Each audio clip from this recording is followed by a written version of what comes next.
How to screen record on Samsung. So first, what you'll be doing is going to your settings.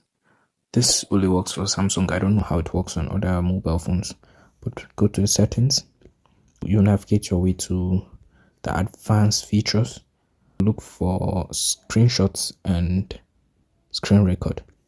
Here is where you can change other things like the sound. If you really want the sound to play only on media sounds, or you don't want any sound at all, or you can even change your video quality to any of, if you want a medium quality, if you want to save space, you want a low quality. After selecting all your preferred settings, all you have to do is go to the navigation bar. You see your screen record button. All you have to do is press it and you start recording. Thank you. See you next time.